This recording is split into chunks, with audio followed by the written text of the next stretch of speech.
Subscribe to the Hit That Line Podcast Network, brought to you by Breeden RV Center. Breeden RV Center, family owned and operated, a no-pressure, laid-back atmosphere, and always home of the free maintenance for life.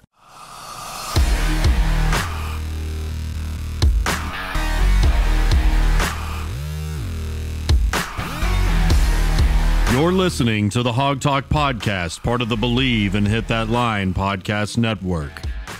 With us on the line is the voice of the Arkansas Razorbacks, Chuck Barrett. A former guest of the show, Coach Mike Neighbors from the Arkansas women's basketball team. We have from ESPN's Around the Horn, highly questionable. Also a two-time Dan Le Batard Show Suey winner and the former heptathlete at Cornell, Sarah Spain. And we are happy to be joined by Martrell Spate. Mr. Phil Elson, the voice of Razorback Baseball and the Ladybacks. Razorback Nation, welcome into episode number 181 of the one and only Hog Talk Podcast, live from the Heinemann Services Studios. I'm your host, Kyle Sutherland, and we hope you all had a very happy Easter and appreciate you beginning your weekend with us. Guys, if you hadn't already, be sure and hit that subscribe button, whatever form you're listening to, Apple, Spotify, Google, whatever it is, we are there. While you're there, if you could please give us a written review. Love it if you were a little nice about it, or if you were a lot nice about it, and give us some star power, preferably 5. Help us get our name out there and reach more people. The show is brought to you by our friends at BetOnline, as always. It's Masters Week, and BetOnline has you covered for all the news, scores, and odds. Plus, the best part is it's free to sign up. Head to the website, betonline.ag, or use your mobile device to sign up today and receive 50% off your welcome bonus for your first deposit. BetOnline, your online sportsbook experts. Guys, it is April. We have made it through almost an entire school year of sports. At this time last year, we didn't know when we were going to have sports again. Like I said, you got the Masters this week.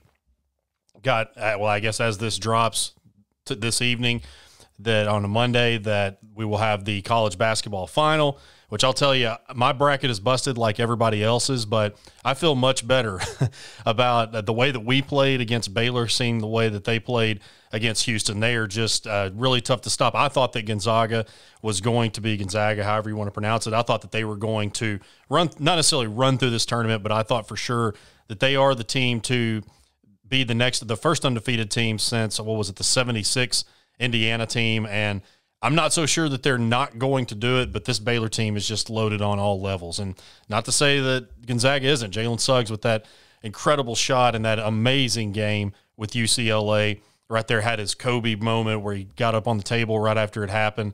I thought that was about to go into another overtime, but just a phenomenal game.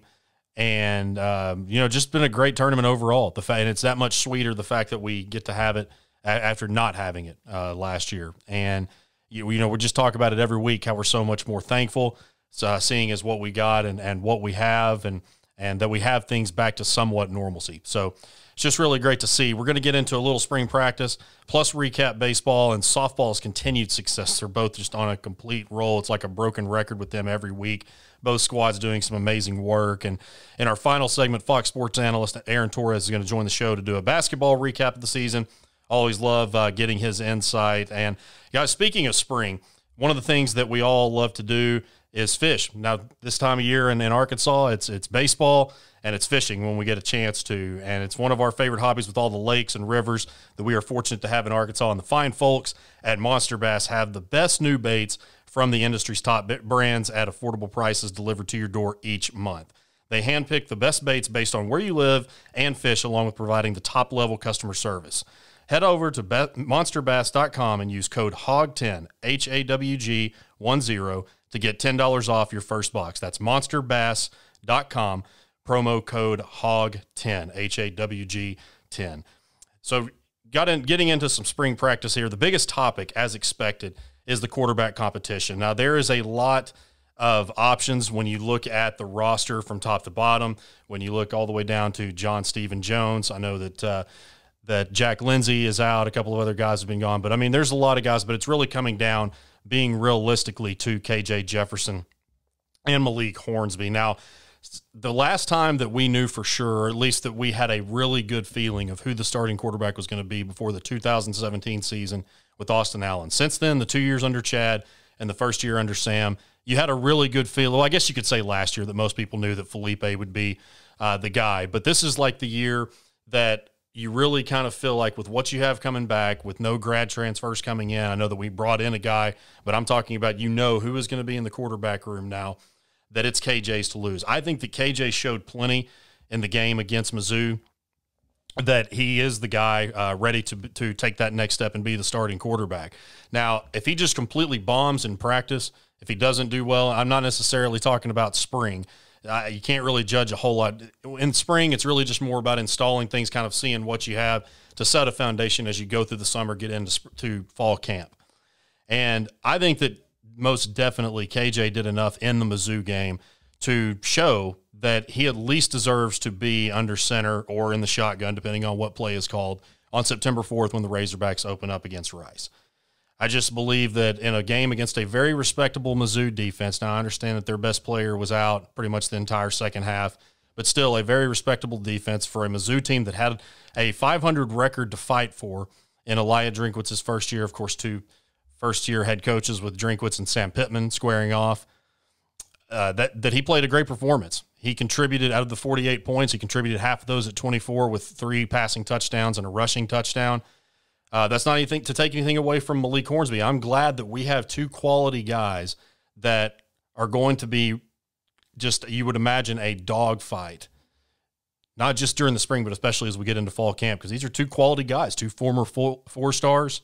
Malik, one of the best to come out of Texas in 2021, and then, in 2020. And then, of course, KJ in 2019, the best one to come out of Mississippi. I think he was the number 1 quarterback in Mississippi, one of the top quarterbacks in the country. And I'm always really careful. I don't really like to talk about spring practice a whole lot just because, like you said, it's just a tiny little measuring stick. It's not really something that you can take to the bank of how the season's going to go. But it always is interesting during quarterback competitions. KJ seemed to have a pretty good day on Saturday. In the scrimmage, he was 13 out of 22 for 80 yards, had a touchdown. Now, he had a 75-yard touchdown to Mike Woods called back due to an illegal lineman downfield. So that's, of course, not his fault. But I don't know. I think that you look at Hornsby, he was 9 out of 24, only 38% of his passes, 114 yards and an interception. So there's definitely some concern there. But, again, it's spring. You got 2 guys, one guy that's, I think Malik has seen maybe a handful of plays. Now, KJ's had 2 or 3 starts, something like that, in his career, just one last year. And again, a really great performance that he did enough to win the football game against Mizzou. And so that's the main thing that they're talking about right now. But I look as far as spring goes and the quarterback competition. And I know that also, too, that there's a lot of talks about running back with Rakeem Boyd being gone and Traylon Smith being probably, you think about him being the premier guy in terms of returning talent. But there's plenty back. Josh Oglesby is one walk-on that people are talking about. Of course, A.J. Green, Rocket Sanders that they just moved from receiver to put back there. This is going to be a deep backfield. Then you've got a couple of coming in 2022. Now, I know that's a long way off.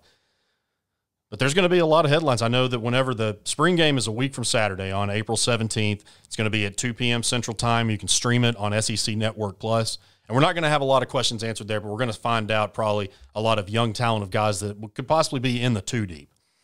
So, again, that's going to be on April 17th, a week from Saturday. You can catch that on SEC Network Plus, streaming it. And real quick recruiting news, I'm not exactly sure what happened. We don't know, at least at the time that we are recording, but Faison Wilson, who was initially supposed to commit on Friday at 12 Central Time, he's down to, or he released his final 2 last Thursday, was Arkansas and Alabama. Again, was expected to commit at noon on Friday. That did not happen.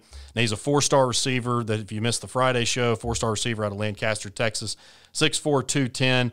And there is a lot of smoke that he is leaning towards Arkansas's way. Now, we don't really know what's going on right now. If he would have committed on Friday, I think that he definitely would have been calling the Hogs, but we really just don't know. So that's the update on that. If you guys happen to follow it and didn't really see him go anywhere or didn't really know what was going on with the situation, that's what's going on there. And so I'm going to get into a little baseball really quick now before we get into the talk with Aaron Torres. But, guys, this baseball team has me feeling good, especially at least as we're into early April. I feel as good about this baseball team as I've felt about any at this point in the season in a long time.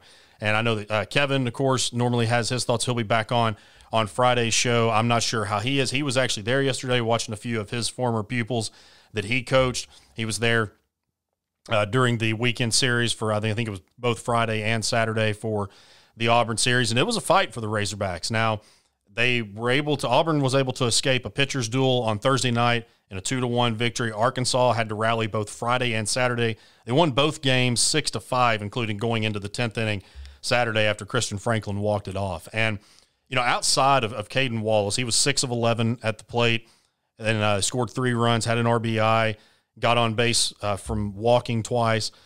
Other than that, you really didn't have guys that lit it up from the plate. Now, we've seen this year, Wallace has gotten hot. Of course, Franklin's been Franklin. Matt Goodhart came back from not playing in the first couple of games when we were in Arlington, has done really well. He was the player of player of the week last week. Has really done great in his return. We've had multiple guys that have just shown that they can get it done at the plate. Now, sometimes in certain games, you think about Game 3 against Louisiana Tech and even Game 1 against Auburn. Of course, the first game against Alabama where you took the worst butt whooping, at least at this point in the season. And I really like where we're at least in terms of knowing that if we get in a hole that we can get out of it. And, guys, you got a 2-game series matchup on Tuesday and Wednesday. This week is a huge week for the Hogs because last week you play UCA, took care of them, and then you welcome in the Little Rock Trojans on Tuesday and Wednesday. And Chris Curry, he does a great job there.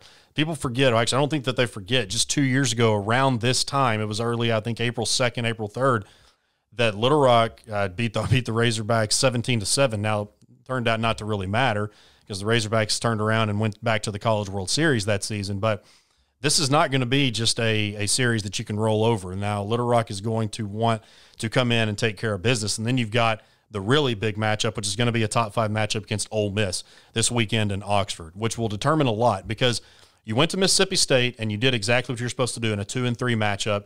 You swept the weekend, completely took care of business. That was enduring a storm on I believe it was the Saturday game that you got things going back in the 7th. And if you go to Oxford and you go and not even necessarily have to sweep them, but if you at least win the series in another top 5 matchup, that's going to put you, you're going to be hard-pressed to find a team that's had the kind of wins that the Razorbacks have had this year. So that's the way that I look at it is there's going to be no love lost. We know that.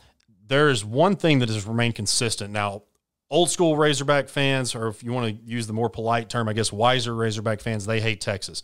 The younger generations, they hate LSU, but the even younger generations, and even I would say people around my age, early 30s, 100% just hate Ole Miss and everything. And I think the one underlying thing is there's that big rivalry in baseball because we've played each other in super regionals, and that's the one sport that we both are pretty much consistently in the top 5, top 10.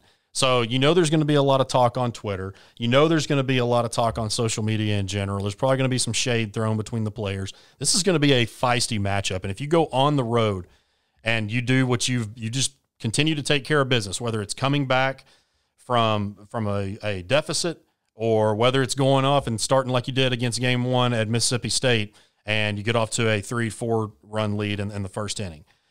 Guys, I think our pitching is really picking up. I know Zeb didn't have the greatest game on Friday, but I like what Lockhart's doing. I like what all these guys, once this thing gets together, especially Kevin Kopps, I think without question is the most improved player on this team. I don't really think there's any debate on that. Just what he's been able to do. He struggled in the first game when he came in. I think it was against Texas Tech, and then ever since then has just been money. He struck out 11 of 19 batters faced in 19 innings. And again, one of the best, most improved in the country, on the team, but for sure the country, and maybe the nation's best setup man, or at least one of the better ones. Jackson Wiggins doing some really good things. We're finally getting some consistency. I think Ryan Costu is really kind of starting to come around. We're getting some consistency right there in that bullpen. And speaking of consistency, softball have now won and swept all 4 of their SEC series this year. We mentioned Friday that Braxton Burnside broke the single-season home run record. They're shooting for the stars right now, literally and figuratively, at the plate and just in general in their season. Coach Deifel just cannot be said enough. The job that she has done, just an incredible what she took over. you literally talk about building from the ground up. We've talked about what her and Coach Neighbors have had to do with their programs. We bring them up because we cover those teams that we had the coaches on our show, and just nothing short of phenomenal with them. And here's our weekly pat on the back for all the sports programs, just what they have all been able to do this year. And so quick to baseball really quick. That's a Tuesday and a Wednesday series with the Little Rock Trojans on SEC Network Plus. So you can stream that. The Tuesday game, 6:30 p.m. Central Time. Wednesday, 4 p.m. Central Time. And then the Ole Miss series, game 1 Friday at 6 p.m. Saturday, 4 p.m. Sunday, 1:30 p.m. And it's very sad. Well, I guess we at least get one game. I know they try to put one game from as many series as they can, meaning SEC Network. But we get the network on Friday night and then have to stream them on Network Plus on Saturday and Sunday. So that will complete another, what we expect to be an action-packed and hopefully really great week for the Razorback baseball team. And so in our final segment, next up, we talk with Fox Sports' Aaron Torres. You're listening to the Hog Talk podcast, part of the Believe and Hit That Line podcast network. Are you one of the millions of Americans who suffers from anxiety, feelings of worry, or just dread beginning a new week? Sunday Scaries products are here to help you stay chill and mellow. Visit sundayscaries.com to check out the vitamin-boosted gummies, hemp oils, and much more. There is no risk to buy, and the company offers a 100% lifetime money-back guarantee, meaning if the product is not for you, you'll get your money back. Again, it's sundayscaries.com and use promo code BELIEVE, B-L-E-A-V, for 25% off. sundayscaries.com, promo code BELIEVE, B-L-E-A-V. Make your outdoor experiences even better with Kaenon sunglasses. Their Japanese optics make their lenses clearer, lighter, and stronger, plus the Italian handcrafted frames that are impossible to scratch. Use the exclusive code KaenonCast15 at Kaenon.com to receive 15% off of your first pair. That's KAEONCAST15. Kaenon, clearly better. With American National, you get a dedicated agent who will help you make well-informed decisions about protecting your lifestyle. Call us today for a free review of your commercial, home, and auto policies, or to learn more about our customizable farm and ranch insurance. Let the Atkins Agency be your agency of choice. You can visit us on the web at theatkinsagency.com, call us at 501-428-0877, or connect with us through Facebook. Go Hogs! Located in Fayetteville, Wrapology is your top spot for banners, signs, and wraps. From commercial fleet wraps, color changes, vinyl decals, and much more, they take care of you in a timely and professional manner. Call Wrapology today at 479-368-6490. Again, that's 479-368-6490. The Hog Talk podcast is brought to you by Heinemann Services. Heinemann Services is a family-owned and operated business whose work ethic and customer service will restore your confidence in handyman. They offer interior and exterior projects for your home or business, including repairs, installations, small remodels, landscaping, decks, fencing, and much more. Call Corey and his crew today at 479-347-9336. That's 479-347-9336. We're back on the Hog Talk podcast. Kyle Sutherland here with you. Now joining me on the Workman's Travel Center hotline is host of the Aaron Torres Sports Podcast and Fox Sports analyst, my guy, Aaron Torres. AT, look forward to talking with you as always. And I'll ask you first off, has your bracket been able to hang on as we head into the final weekend here? Well, it's really funny, Kyle. I will tell you, my bracket was in really bad shape coming out of the first weekend, but, I had Houston in the Final Four. I had Baylor in the Final Four. I had Gonzaga in the Final Four. And I had Arkansas in the Final Eight. I said on Selection Sunday, and I was mocked by many, that I thought the bracket was good for Arkansas. I liked a matchup with Texas Tech. I liked a matchup with Ohio State that never happened.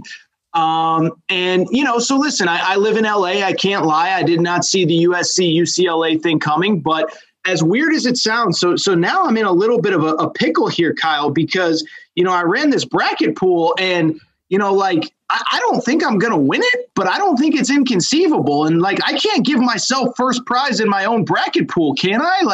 That's talk about a first world problem here. But let me look to see if it's updated since last night. But yeah, it's crazy. So I am currently I'm in 12th place. I don't think I'll make, I have Gonzaga winning it all. So I have to assume that there's too many people, in front of me that have the same. So I probably won't win it, but talk about a first world problem. You win your own bracket pool where you're giving away these great prizes. So I guess whatever. So. Well, technically, if it's your bracket pool, then it kind of goes back to like the house rules for beer pong back in college. You can probably make up your own rules to where you can win it, I would imagine.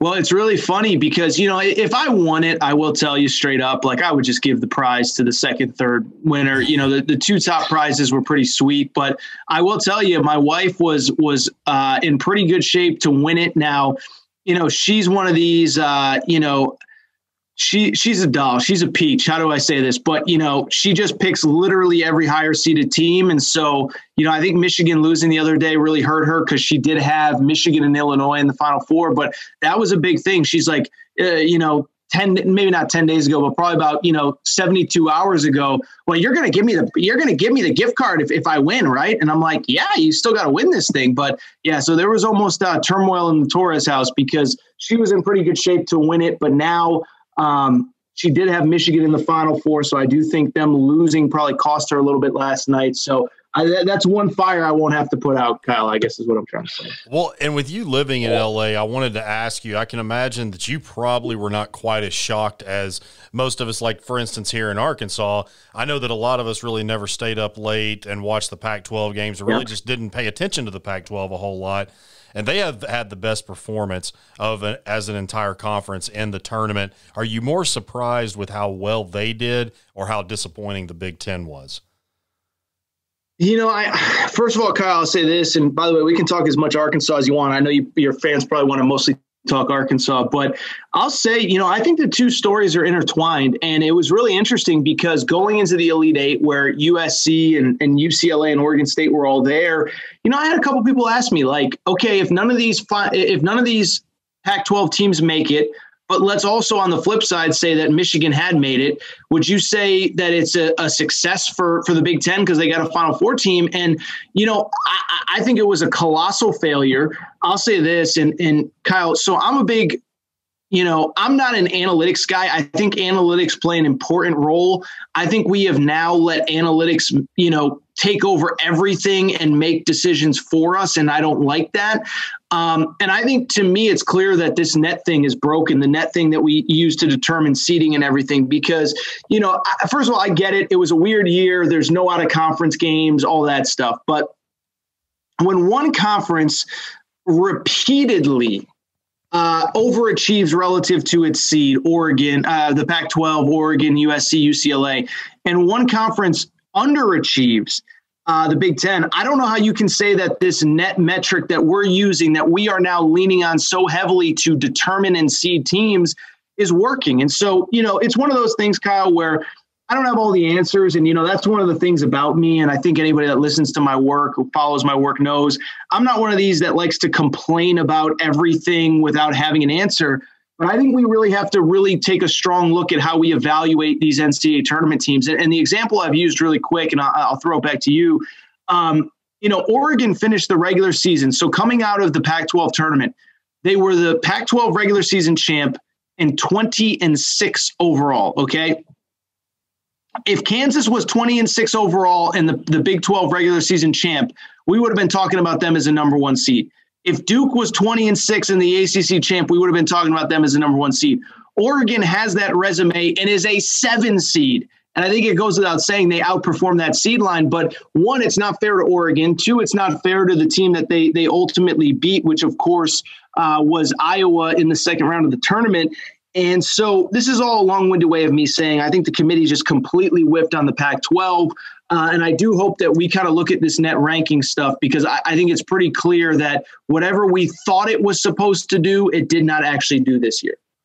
And now getting into Arkansas, so the last time that you and I spoke, it was Mizzou and Alabama. Alabama pretty much was the favorite almost from the beginning of the SEC season. They just tore through the conference, it seemed like, for the most part. And after that, it was basically a toss-up. I know Florida, Arkansas, LSU, there was a couple others that were in there that some would argue were some of maybe the the third, fourth, and fifth team. And what can you say about this coaching? I know that you've been praising of Coach Muss for years, but the way that this coaching staff was able to come together to get these guys to buy in, overcome the adversity that they were going through, and ultimately be the last team standing in the NCAA tournament, did you expect to see all of that happen? Well, something you and I were talking about off air before we started, and something I talked about on my podcast on, Tuesday night, Wednesday morning when my latest show came out, is that, I think that as frustrating as it is, as frustrating as it is for an Arkansas fan to get that far and not make it there, I think we have to remember that, to your point, Kyle, it wasn't long ago that, not only you and I, but I think we as a college basketball community were kind of sitting there saying, okay, if I was getting asked every Arkansas game, will they make the tournament? Not Sweet 16, not Elite 8, not the fringe of the Final Four. Will they make a tournament? And so to answer your question, I think it was an incredible testament to the players on that roster. I think it was obviously an incredible testament, to Coach Muss and his staff and everything that they did. And so, I'm really excited about the future, but I'm not going to lie. I kind of forgot your question. I know I don't want to duck your question. What was the exact question, Kyle? I'm sorry. It was basically just you were essentially answering it. I was just saying, okay. Did you expect them to get to the point that they did? I know that whenever you and I talked the last time, I think I had asked you if I thought that you believed that they could finish in the top four from where they're at that point. Yeah. But did you expect them to basically be the second best team in the SEC and ultimately be the last SEC team standing in the tournament? No, and that's where I think I was going to get to if I ever remembered what the question was. But no, I mean, when you and I spoke, I thought they were a tournament team. They looked and felt like a tournament team to me. But obviously, when we spoke in whatever it was, late January, early February, I don't think there's any thought that I had that this is a plan to go to a Final Four team. But what I would also say is, this is a great thing about all sports, not just college basketball, is you get to watch the evolution of a team over an entire season. And they were clearly peaking towards the end of the regular season. They had success at the SEC tournament.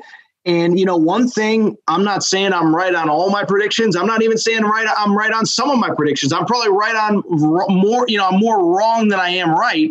But when I saw that bracket come out, there is a tweet that is still out there. I said, I really do like Arkansas's draw here. Texas Tech is a team that I watch closely. I have a couple buddies that are professional gamblers, and we always used to kind of joke about, the three of us were waiting all year for Texas Tech to figure things out, and they never did.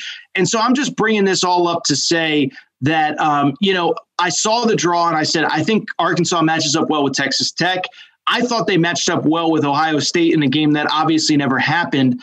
So it's kind of a two-part question.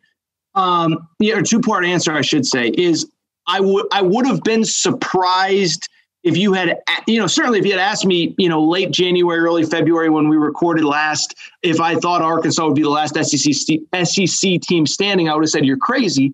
But on the flip side, as the season evolved and as the bracket came out, I was like, I think this team has a really good chance. And so I think that's exactly what happened. And then unfortunately what happened was they just ran into a better team. And I don't know what the buzz is in the state. Kyle, I know you live there. But listen, what sucks about this tournament, but what is also in many ways rewarding about this tournament is that, sometimes you do just run into a better team. And, I think that there's some times where we in the media – we want to spend so much time overanalyzing and, what does this mean? And if we had done this and JD Notae follows out, it's like sometimes you do just run into a better team. And I'll just give you a quick example. I'm a UConn alum, and my alma mater actually lost in the first round of the tournament. But I watched every second of that game and I said, we were not the better team tonight. We did not deserve to win. And I'm not happy about it, but I think there's some kind of semblance of peace of, okay, we didn't win because we didn't deserve to win, as opposed to being, say, an Alabama who, whatever they were, 11 for 25 from the free throw line. And I think I'm going a lot of different directions, but I bring it up because I have to feel like Arkansas fans kind of feel more like I do as a UConn alum saying, you know what? damn, it sucks, but damn, is Baylor good? They were the better team. They were the deserving team. We didn't do anything wrong. Coach Muss wasn't out coached. We didn't have a weird foul call go our way. We didn't have, a twisted ankle. There's nothing that we can sit there and say that like, yeah, you want to win every game and you want to be playing to win a national championship. But I don't think an Arkansas fan comes out of that Baylor game saying, something happened that kept us from winning that game, if that makes sense, Definitely. And one thing I wanted to ask you next is, so Wednesday we found out that Desi Seals, a holdover from the Mike Anderson tenure, decided that he was going to enter the transfer portal.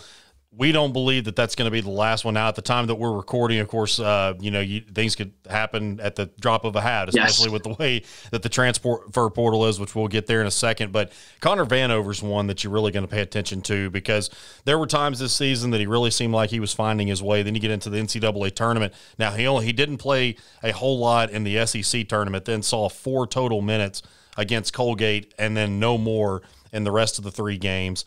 Do you think that maybe he could possibly branch? Now, I know that you're not in his head, you don't know this, but do you feel like that maybe he could branch out and possibly transfer again, or that he could eventually find a spot in Eric Musselman's system, maybe gaining a little bit of weight or just another year in the program, whatever it may be, they could possibly get him fitting into the game plan?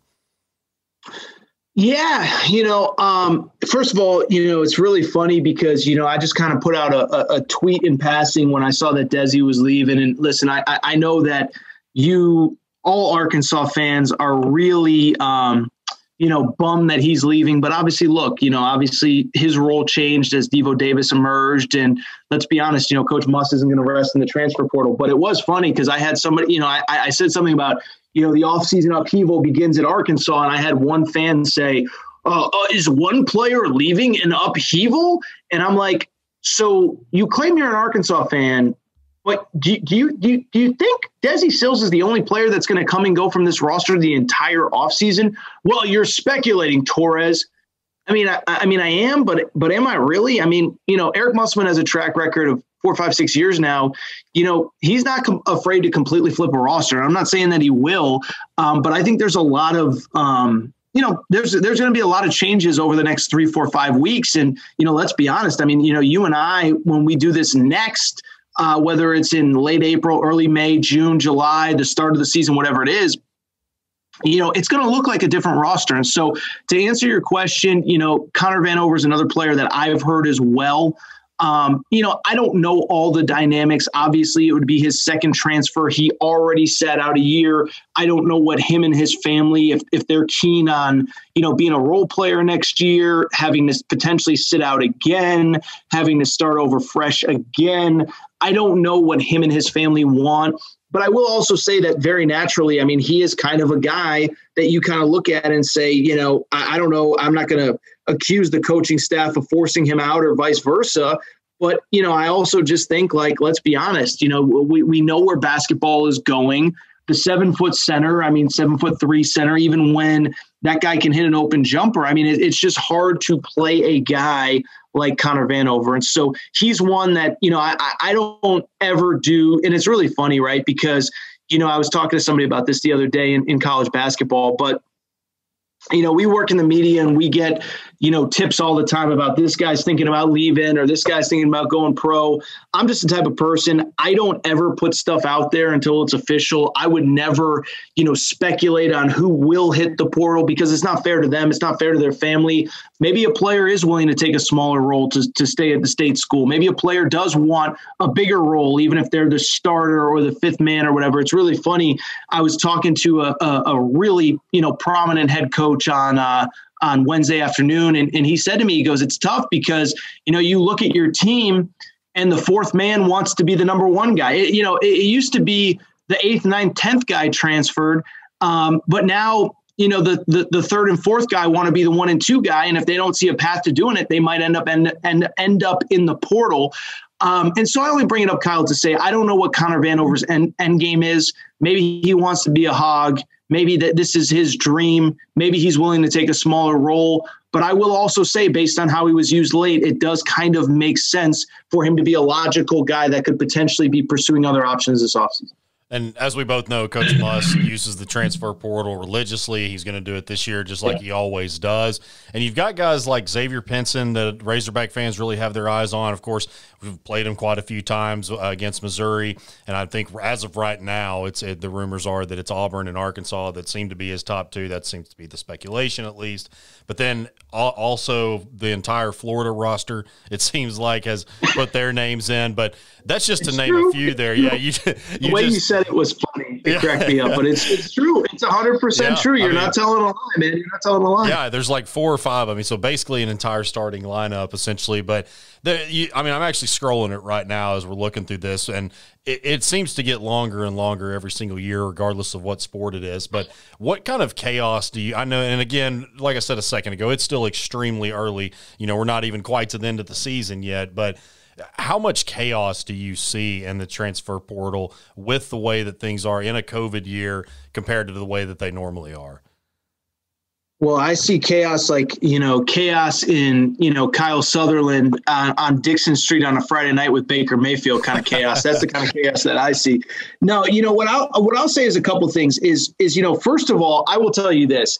I have been an advocate for years. My stance has never changed on this, is that I believe that a player should be able to transfer and be immediately eligible if the coach gets fired, if the coach leaves, if there's a coaching change. And I think everybody else should sit out. I really do. I don't think it's the worst thing.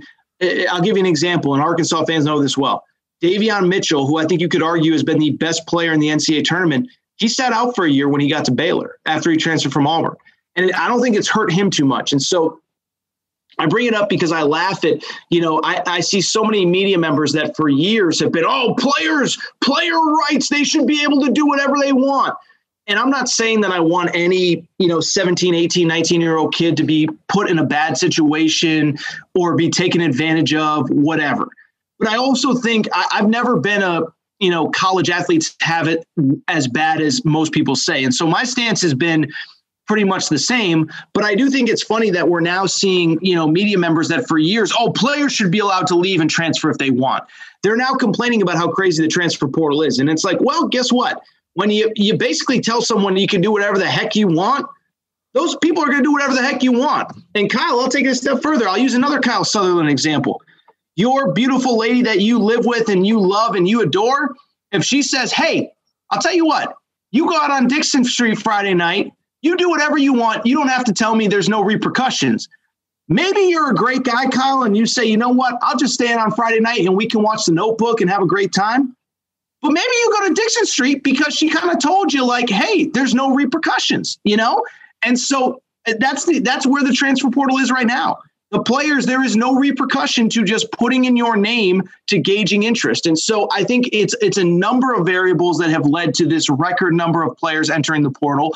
Listen, I think it's disingenuous to just throw out numbers, but part of it is all of these players have an extra year of eligibility. So like Kellen Grady, who committed to Kentucky, who's averaged like 18 points per game over a 4-year career at Davidson, he has an extra year of eligibility. And he said, you know what, screw it. Let me see how things are at Kentucky. Normal year, that kid cannot play an extra year of college basketball. So there's that. There's the fact that I think everybody believes the one-time transfer rule is going to allow everybody to be eligible next year. We have a circumstance where, like I said, players are just entering the portal just to see what the reaction will be and what kind of interest there is in them. And finally, you mentioned this, Kyle, and I think it's an important part. You have a COVID year where, things don't go great. It's tough. I was talking to somebody about this today. Like, I don't think anybody really had that much fun this year. I think even Gonzaga and Baylor, they probably had more fun than Vanderbilt and Texas A&M. But it wasn't, Gonzaga didn't get to enjoy this season the way that a normal team did. And so I think a lot of these kids that you see entering the portal is just like, dude, my team sucked. I didn't play well. My coach was up my butt.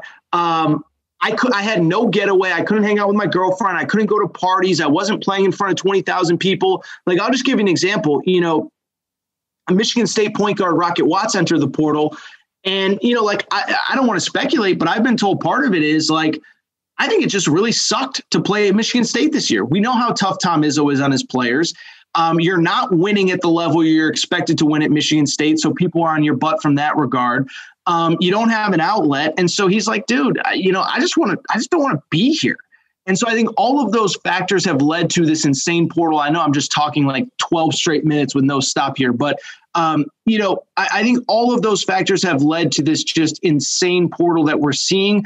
I don't think it slows down here for, frankly, probably another, 3, 4, 5 weeks. And I think we're going to see rosters completely flipped at many, many, many high major schools. Obviously, Arkansas is one of the notable ones. Eric Musselman has always recruited the transfer portal. But I think this transfer portal stuff is going to get crazy, and I think there's a number of reasons why. And I wanted to get your take before we get out of here on I don't feel uncomfortable asking you this question because I know you were extremely outspoken, particularly this summer, about all the COVID stuff and everything, about whether or not we were going to play at all, but also have fans and all that stuff. But what did you think of Kim Mulkey's comments about the not testing and all that stuff? I'm just curious. Honestly, it's unpopular. I thought they were brave. I really did, and I'll tell you why. I said this, before the tournament started, and I'll be honest, I don't delete tweets often, but I thought my tweet kind of didn't really fully reflect what I wanted to say. And it was a busy night and I didn't have time to defend myself, but before the tournament, we're making this big, charade about Sister Jean. Oh, Sister Jean, she's going to be in Indianapolis supporting her team. I think it's great. I'm super glad that Sister Jean is in Indianapolis. But why are we going to have a 101-year-old woman traveling across state lines, sitting in the stands with her team, but we can't let an 18-year-old play if he tests positive? That doesn't really make sense to me. And so, my belief, Kyle, with all this stuff, listen, I don't want anybody to get sick. I don't want anybody to die. I know people that have been inflicted by this virus. I know people that have been hospitalized by this virus, but it just seems like we're officially at the point where there's no rhyme or reason to any kind of decision-making that's going on. And what I would say is, from the NCAA tournament perspective, I actually sort of get it.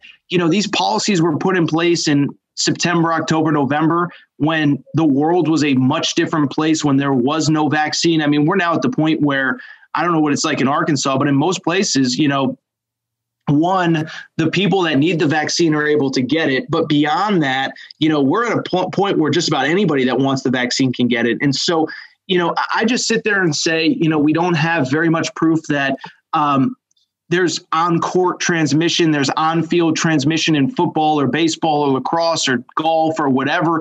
And so to me, I think you should let the players play. I don't think we need to be testing these guys every day. And, if you do test positive, okay, maybe you pull them out of the tournament, whatever. I think the NCAA has done an incredible job of making sure that there's limited contact tracing, all that kind of stuff.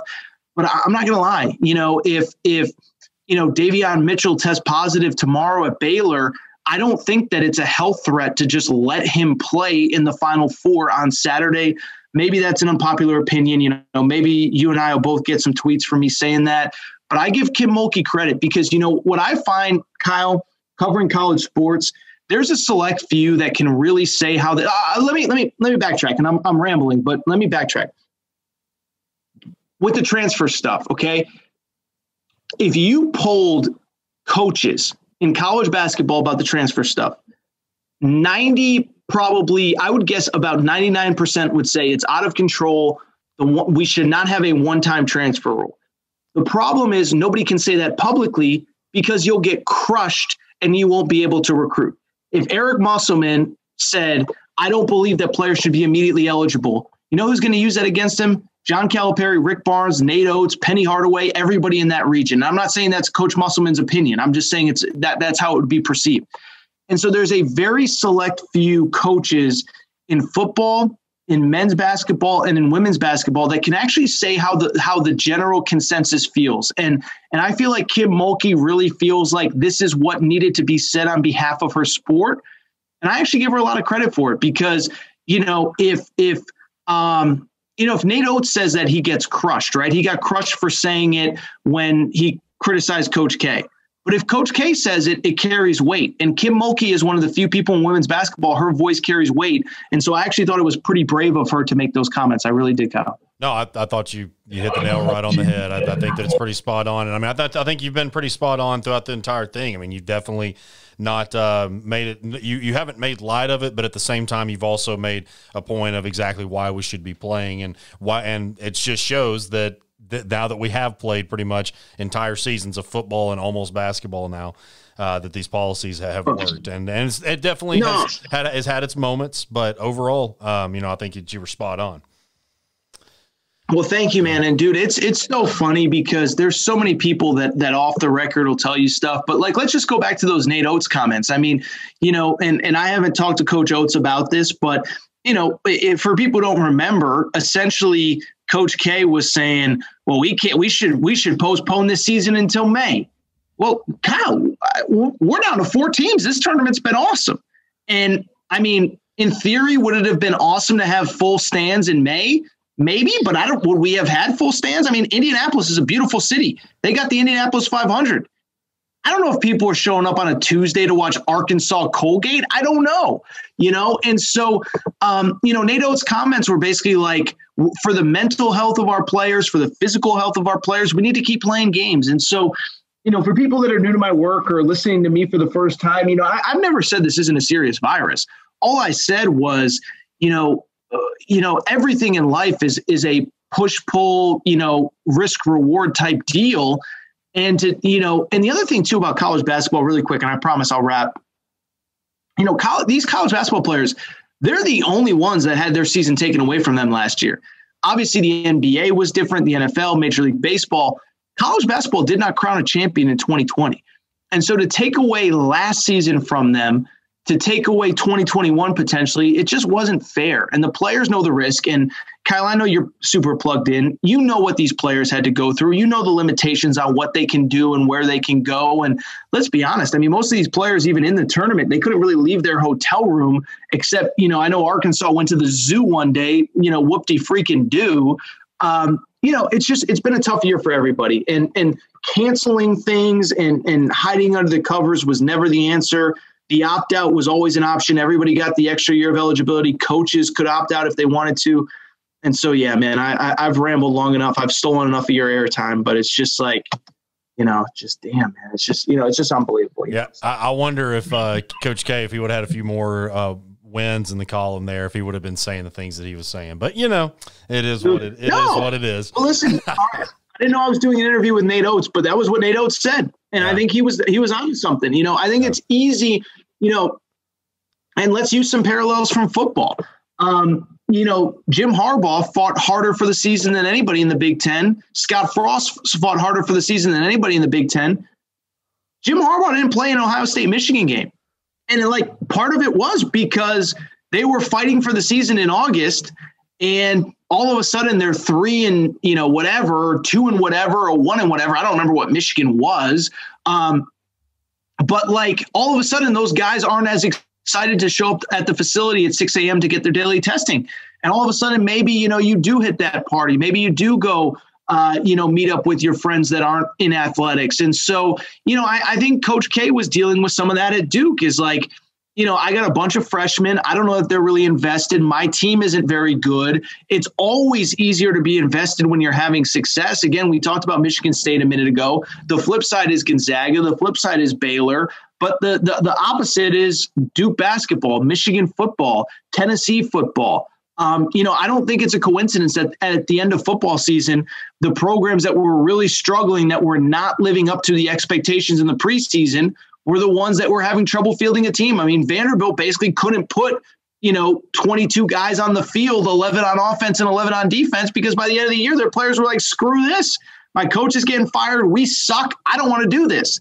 And so I think Duke dealt with a little bit of that, but that's another conversation for another day. We got ourselves an NCAA tournament. I don't want to complain. I'm obviously over the moon at how awesome this college basketball season has been, but I think you hit the nail on the head.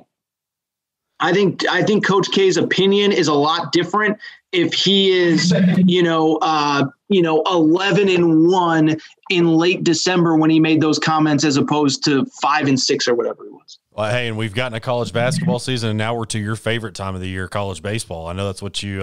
Let's go. How's that hog pen looking this year? Is dude, John Neighbors still like? I worry about John Neighbors with that hog pen wide open. So. Neighbors has been he'll be back at it now that basketball's over. He was with Ty and all those guys in Indianapolis, of course, but I'm sure he'll be back at it. But yeah, man, our baseball season so far has been going great. We got spanked 16-1 Alabama in the opening night of SEC play, but since then we've been doing pretty good. Swept Mississippi State on the road last week. That was 1 versus 2, right? Yeah, the 2 versus 3. There you go. Yeah, it kind of just depends. Okay. It depends on what poll you're looking at, but yeah, most of them have Vandy #1, but it's going pretty well. Vandy. Man, but Leiter and the other kid, right? Leiter and what's the other kid?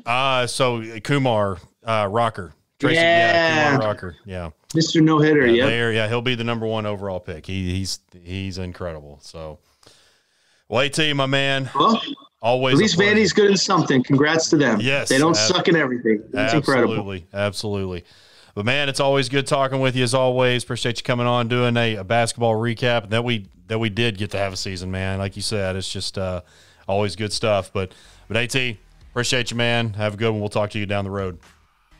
No, Kyle, I always appreciate you having me, man. And, dude, fun season. It's going to be a wild off season, as we discussed, and I look forward to doing it again soon. Definitely. Well, guys, that'll be it for this show. Thanks again for listening. For Aaron Torres, my name's Kyle Sutherland. We'll catch you next time.